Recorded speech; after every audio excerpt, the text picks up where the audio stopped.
പിതാവിൻ്റെയും പുത്രൻ്റെയും പരിശുദ്ധാത്മാവിൻ്റെയും നാമത്തിൽ ആമേൻ. എൻ്റെ പ്രിയപ്പെട്ടവരെ, ഇന്ന് മെയ് 2 ശനിയാഴ്ച, അമ്മേ പരിശുദ്ധ അമ്മേ, അമ്മേ പരിശുദ്ധമേ, ദൈവമാതാവേ, കൃപാസനത്തിലൂടെ ഞങ്ങൾക്കും ഞങ്ങളുടെ ദേശത്തിനും അമ്മ മധ്യസ്ഥം തേടി തന്ന എല്ലാ അനുഗ്രഹങ്ങൾക്കും കൃപകൾക്കും ഞങ്ങളിപ്പോൾ ഹൃദയം നിറഞ്ഞ നന്ദി പറയുന്നു.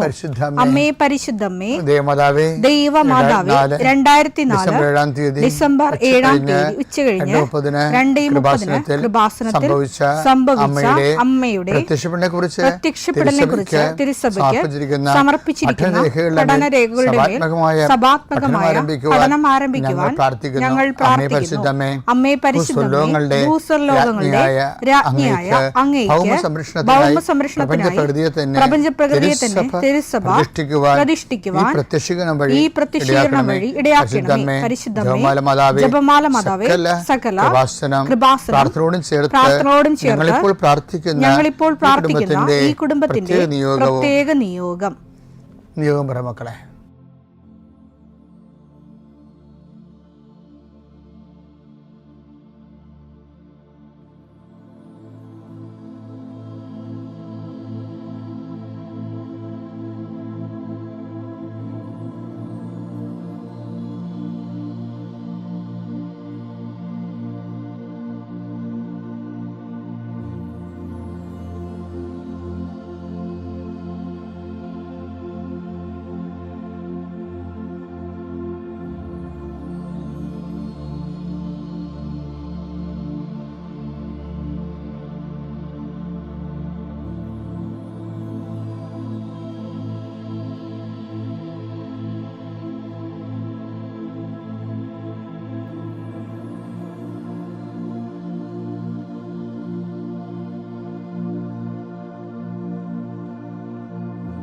അമ്മയുടെ പ്രത്യക്ഷീകരണത്തിന്റെ ഈ അനുഗ്രഹവേളയിൽ ഞങ്ങൾക്ക് സാധിച്ചു തരുവാൻ കനിയണമേ.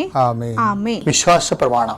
സർവശക്തനായ പിതാവും ആകാശത്തിന്റെയും ഭൂമിയുടെയും സൃഷ്ടാവുമായ ദൈവത്തിൽ ഞാൻ വിശ്വസിക്കുന്നു.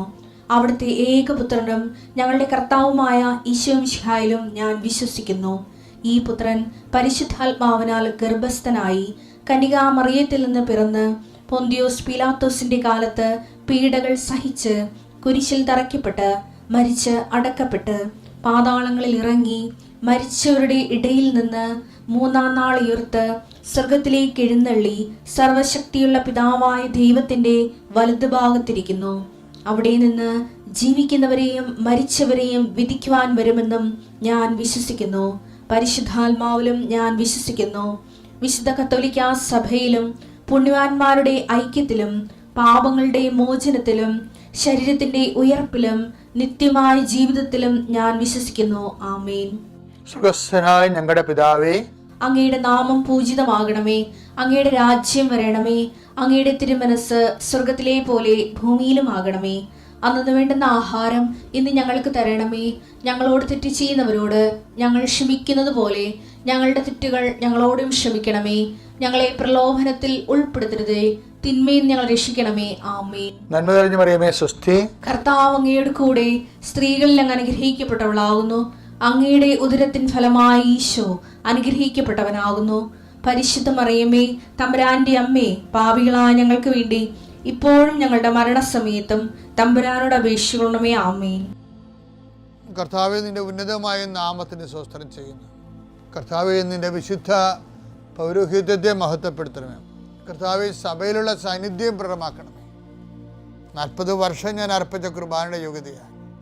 കൃപാസ്ഥാനത്താറെ ജീവനോടെ പ്രത്യക്ഷപ്പെട്ട പരിശുദ്ധമ്മയുടെ പ്രത്യക്ഷീകരണത്തിന് സ്ഥിരീകരണത്തിനായി അങ്ങയുടെ മക്കൾ ഇന്ന് അഭിമുഖിക്കുന്ന എല്ലാ വിഷയത്തിൻ്റെ മേലും സഞ്ചാരി മാതാവി സമയത്തിൻ്റെ അധികാരി അമ്മയുടെ പ്രത്യേകമായ സാന്നിധ്യം ഉണ്ടായിക്കൊണ്ട് കർത്താവേ, ഞങ്ങളുടെ കഴിവ് കൊണ്ടല്ല, അങ്ങയുടെ കൃപ കൊണ്ടാണ് അങ്ങയുടെ മക്കൾ എവിടെയെല്ലാം യാത്ര ചെല്ലുന്നുവോ, ഏതെല്ലാം പരീക്ഷ എഴുതുന്നുവോ, ഏതെല്ലാം പക്ഷേ റിസൾട്ട് കാത്തിരിക്കുന്നുവോ, ഓരോ വിഷയത്തിനും മനസ്സ് ബന്ധു നേറിക്കൊണ്ട് കാത്തിരിക്കുന്ന സഹായം പ്രതീക്ഷിക്കുന്ന ഓരോ സ്ഥലങ്ങളെയും കർത്താവേ, അത് നഷ്ടപ്പെട്ടു പോകാതെ അവർക്ക് കിട്ടാനും അവർക്ക് അനുഭവവേദ്യമാക്കാനും കർത്താവെ സഹായിക്കണമേ എന്ന് പ്രാർത്ഥിക്കുന്നു.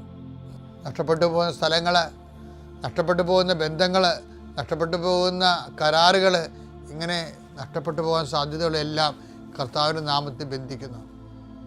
ഓരോ സ്ഥലവും ഓരോ വിഷയത്തെ നീ ആസ്പദമായിക്കൊണ്ട് അതിനെ അധികരിച്ചുകൊണ്ട് ഓരോ വിഷയത്തിൻ്റെ മേലും നീ ആഗ്രഹം അവലംബിച്ചുകൊണ്ട് അത് ഓരോ ഡേറ്റും ഓരോ നീ പ്രത്യാശയോടെ കാത്തിരിക്കുന്ന ചില വ്യക്തികളുടെ വരവ്, പ്രത്യാശയോടെ കാത്തിരിക്കുന്ന ചില ഓഫറുകൾ, പ്രത്യാശയോടെ കാത്തിരിക്കുന്ന ചില തീയതികൾ എല്ലാം എൻ്റെ ദൈവവേദനെ നിനക്ക് അനുഗ്രഹമായി മാറട്ടെ. അതിനെതിരെ വരുന്ന എല്ലാ തിന്മയുടെ ശക്തികളെയും ഈശോയുടെ നാമത്തിൽ ഞാൻ ബന്ധിച്ചു കർത്താവിന് കാൽക്കീഴിലാക്കുന്നു. കർത്താവെ, രോഗികൾ, പീഡിതർ, കുടുംബസമാധാനം ഇല്ലാത്തവർ, വിദേശ യാത്ര ചെയ്യുന്നവർ, കർത്താവെ അവരെല്ലാം നീ ആശീർവദിക്കണമെന്ന് പ്രാർത്ഥിക്കുന്നു. എൻ്റെ കർത്താവിൻ്റെ ഉന്നതമായ നാമത്തിൽ സഭയുടെ അധികാരത്തിൽ കുരിശിൻ്റെ അടയാളത്തിൽ ഉപരി പഠനത്തിന് വേണ്ടി ചിന്തിക്കുന്നവരും ആലോചിക്കുന്നവരും അതിനുവേണ്ടി പരിശ്രമിക്കുന്നവർ അവരുടെ കഴിവിനേക്കാൾ കൂടി ദൈവത്തിൻ്റെ കൃപയാൽ അവർ ചെന്നെത്തേണ്ട ഇടത്ത് അവരെ എത്തിക്കാൻ വേണ്ടി പരിശുദ്ധമ്മ ദൈവമാതാവിൻ്റെ മധ്യസ്ഥ പ്രാർത്ഥിക്കുന്നു. കർത്താവ് അസ്ഥിരോഗികളെ നിസുഖപ്പെടുന്നതിനെ ഓർത്ത് നന്ദി പറയുന്നു. ആ ദർശനത്തിലുള്ളതാണ്. അസ്ഥിരോഗികളെ കർത്താവ് സുഖപ്പെടുന്നതിനെ ഓർത്ത് നന്ദി പറയുന്നു. നിത്യപിതാപുത്രൻ പരിശുദ്ധാത്മാവായ സർവേശ്വര നീക്കുവാമേ. സങ്കീർത്തനം 42:2 എന്റെ ഹൃദയം ദൈവത്തിനായി ദാഹിക്കുന്നു. ജീവിക്കുന്ന ദൈവത്തിനു വേണ്ടി തന്നെ. എപ്പോഴാണ് എനിക്ക് ദൈവസന്നിധിയിലെത്തി അവിടത്തെ കാണാൻ കഴിയുക. രാപ്പകൽ കണ്ണീർ എന്റെ ഭക്ഷണമായി. എവിടെ നിന്റെ ദൈവമെന്ന് ഓരോരുത്തർ നിരന്തരം എന്നോട് ചോദിച്ചു. അതായത് നമ്മളെപ്പോഴും ഈ ദിവസങ്ങളുണ്ടല്ലോ, അതായത് ഇതൊരു വിഷയമാണ്.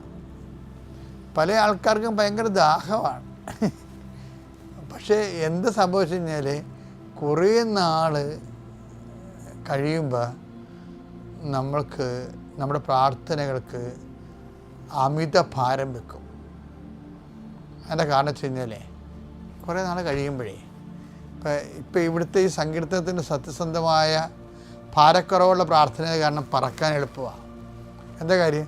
എൻ്റെ ആത്മാവ് ദൈവത്തിനായി, ജീവനുള്ള ദൈവത്തിനായി ദാഹിക്കുന്നു. അപ്പോൾ ശരിക്കും നമ്മുടെ ദാഹം എന്താ? നമ്മൾ ഒന്ന് ചിന്തിച്ചാൽ മനസ്സിലാവും, നമ്മൾ ദൈവത്തിനായിട്ടല്ല ദാഹിക്കണത്,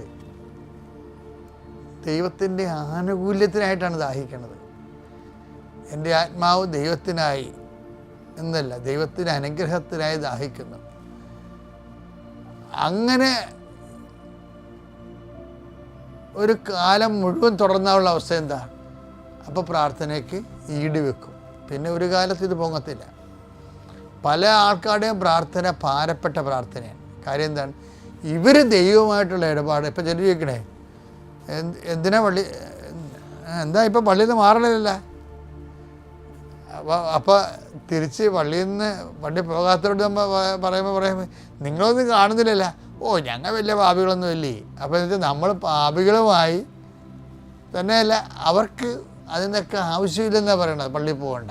അപ്പോൾ എന്തോ ആവശ്യമുണ്ടെങ്കിൽ മാത്രമേ പള്ളി. ഏറ്റവും വലിയ ആവശ്യം എന്താ? ദൈവമാണെന്ന് ആ മരക്കഴുതൊക്കെ അറിയത്തില്ല. അത് ചിലർക്ക് മരണം വരെ അറിയാൻ പറ്റത്തില്ല. പിശാച് വന്ന ആ ജ്ഞാനം അവരിൽ നിന്ന് തട്ടി മാറ്റിക്കളയും മിക്കവാറും. കാര്യം ഏറ്റവും വലിയ ആവശ്യമെന്ന് പറഞ്ഞാൽ എന്താ? ഭൗതിക ജഡിക സമ്മർദ്ദങ്ങളെക്കാളല്ല, ദൈവമാണ് ഏറ്റവും വലിയ ആഗ്രഹം. നമ്മളൊക്കെ പ്രാർത്ഥിക്കുന്നതും ദൈവവുമായിട്ട് ഒരു കമ്മ്യൂണിക്കേഷനും റിലേഷനിലും ഒരു സ്നേഹത്തിൽ നിലനിൽക്കാനാണ് നമ്മുടെ ആത്മാവ്. അതായത് എൻ്റെ ആത്മാവ് ജീവനുള്ള ദൈവത്തിനായി ദാഹിക്കുന്നുവെന്നാണ്. ഇസ്രായേൽ എപ്പോഴും അങ്ങനെ പറയത്തുള്ളൂ. ഇസ്രായേൽ ദൈവത്തിൻ്റെ രണ്ടായിട്ടാണ് കണ്ടിരിക്കുന്നത്. ചത്ത ദൈവങ്ങളുണ്ട്, ജീവനുള്ള ദൈവങ്ങളുണ്ടാണ്. അതുകൊണ്ടാണ് പത്രോസ് പറയണത്. എന്താ പത്രോസ് പറയാം? പത്രോസിനോട് കർത്താവ് ചോദിക്കത്തില്ലേ, who do you say that I am? ഞാൻ ആരാണെന്നാണ് നിങ്ങൾ പറയുന്നത്? എവിടെ വെച്ചാൽ ചോദിക്കണേ? ഇത് കെസറിയ ഫിലിപ്പിൽ വെച്ച്. കേസറിയ ഫിലിപ്പ് എന്താ? കേസർ എന്ന് പറഞ്ഞാൽ സീസറിൻ്റെ ചക്രവർത്തിയുടെ അഭിധാനത്തിന് വേണ്ടി ഫിലിപ്പ് രാജാവ് പണികഴിപ്പിച്ച അമ്പലത്തിൻ്റെ മുകളിൽ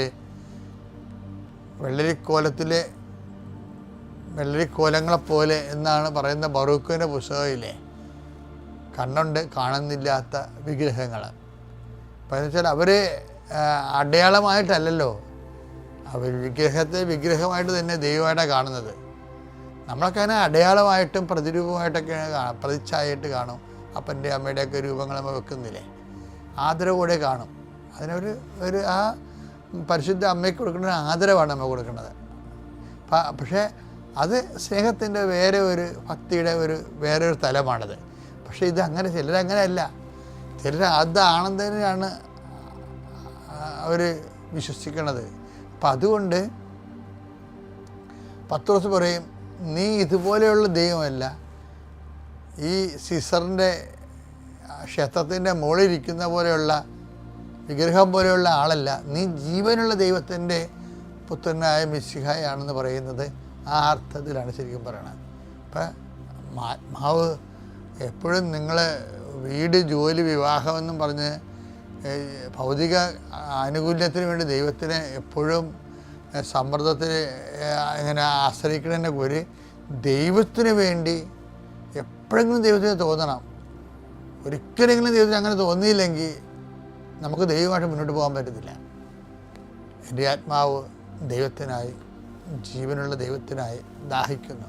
അല്ല, ദൈവത്തിൻ്റെ ആനുകൂല്യത്തിനായിട്ട് എപ്പോഴും ദാഹിക്കണമല്ല, അനുഗ്രഹത്തിനായിട്ട് ദാഹിക്കണമല്ല, ദൈവത്തിനായിട്ട് ദാഹിക്കണം.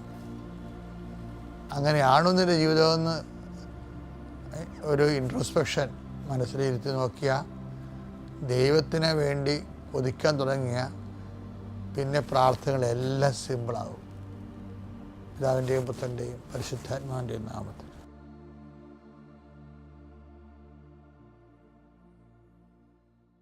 അത്യപൂർവ ദൈവാനുഭവങ്ങൾ ഇനി നിങ്ങൾക്കും സ്വന്തം. ഈ യൂട്യൂബ് ചാനൽ ഇതുവരെ സബ്സ്ക്രൈബ് ചെയ്തിട്ടില്ലെങ്കിൽ ഇപ്പോൾ തന്നെ സബ്സ്ക്രൈബ് ചെയ്യുക. ഈ വീഡിയോ ഇപ്പോൾ തന്നെ നിങ്ങളുടെ സുഹൃത്തുക്കൾക്ക് ഷെയർ ചെയ്തുകൊണ്ട് കർത്താവിൻ്റെ പ്രേക്ഷിതരാകുക.